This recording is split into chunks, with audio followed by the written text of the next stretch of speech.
প্রিয় বন্ধুরা, আপনাদের জন্য নিয়ে আসলাম শুকনায় কপালে নাটকের একটি দৃশ্য। বিশ্বাস করো আসমা, আমি তোমার ছাড়া থাকতে পারতাছি না।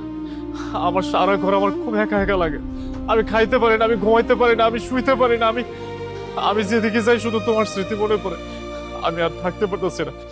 তুমি আমার সাথে চলো, চলো আমার সাথে। হাত ছাড়ো আজাদ। না, আমি তোমার হাত ছাড়বো না। যতক্ষণ না তুমি আমার সাথে আমার বাড়িতে যাবো ততক্ষণ আমি তোমার হাত ছাড়বো না। আমি তোমারে হাত ছাড়তে কইছি আজাদ। আমি ছাড়বো না তোমার হাত। তুমি আমার সাথে চলো। আমি তোমারে ভালোই ভালোই কইতেছি যে আমি আমার হাত ছাড়ো। আমি হাত ছাড়বো না। হাত ছাড়তে বলছি আমি তোমারে। আমি হাত ছাড়বো না।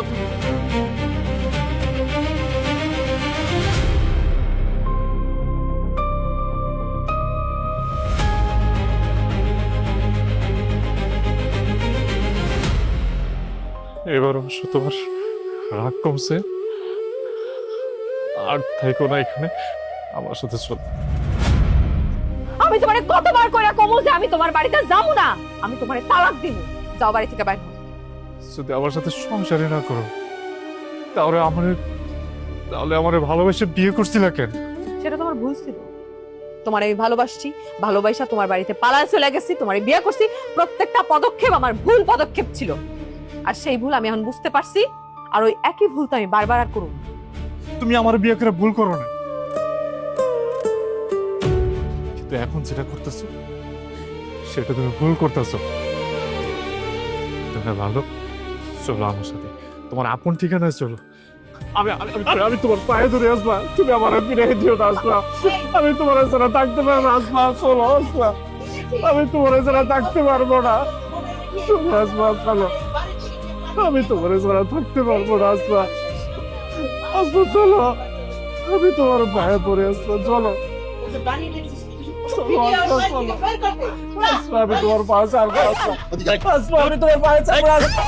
আসবা।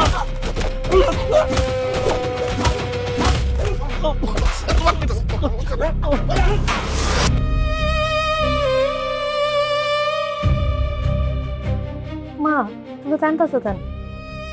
ভাইজান কি ছোট মানুষ যা হারিয়ে দেবো? আমরা তো সারা গেলাম খুঁজলাম, আমার আজাদটা তো কোনো নেই, পাইলাম না। তাহলে কই গেল? ভাইজানের মন খারাপ তো, ওই পাশের গ্রামে মনে হয় একটু ঘুরতে গেছে। দেখ ভাই, একটু পরে ঠিকই এসে পড়বো। সারাটা দিন না খেয়ে রয়েছে, গোসল নাই, কিছু নাই। আমার কিছুই ভালো লাগতেছে না। মা, তুমি কান্না করো না। ভাইজান দেখ ভাই একটু পরে ঠিকই এসে পড়বো।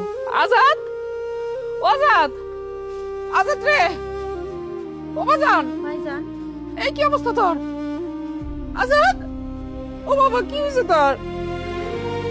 মাগো, আমি আসমার আনার জন্য আসমাদের বাড়িতে গেছিলাম। আসমার দুই ভাই আমার এত মারা মারছে, মায়ের ঘাট ধাক্কা দিয়ে বাইরে থেকে বাইর করে দিচ্ছে। তুই কেন গেছো আসমা বাড়িতে? আসমা তো নাই করে দিছে যে তোর লগে সংসার করবো না, তারপরও তুই কেন গেলি? আশা নিয়ে আমার অনেক বড় আশা নিয়ে গেছিলাম। মনে করছিলাম আমি যদি যাই আসমার সামনে দাঁড়াই, আসমা আমার দিকে তাকে আমার সাথে আমার সংসারে ফিরে আসবো। কিন্তু মা, আমি আমার সংসারে ফিরে আনতে পারলাম না আসমারে, পারলাম না। বাবারে, আল্লাহ যা করে ভালোর জন্যই করে মানুষের। নিজের মনটারে শক্ত কর।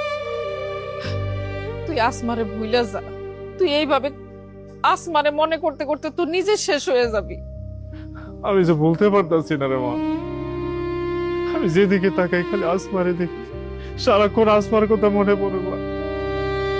যারা জীবনের চাইতে বেশি ভালোবাসলাম, নিজের চাইতে বেশি ভালোবাসলাম, সেই আসমাই আমার এত বড় কষ্ট দিব মা, আমি জীবনে কল্পনাও করি নাই। বাবারে, অতিরঞ্জিত কোনো কিছুই ভালো না। তুই পাথরও তোর মনটারে শক্ত কর। আল্লাহর দয়া সব ঠিক হয়ে যাইব, সবকিছু ঠিক হয়ে যাইব। আয়, তুই সারাটা দিন কিছু খাস নাই, আয় কোটা খাবি, আয়। জানো মা, আমি আসমারে ফিরে আনার জন্য আমি স্বামী হই আমার বউয়ের পায়ে পর্যন্ত পড়ছি, হাত জোর করছি, আমার সাথে চলো। আমি তোমার ছাড়া থাকতে পারতেছি না।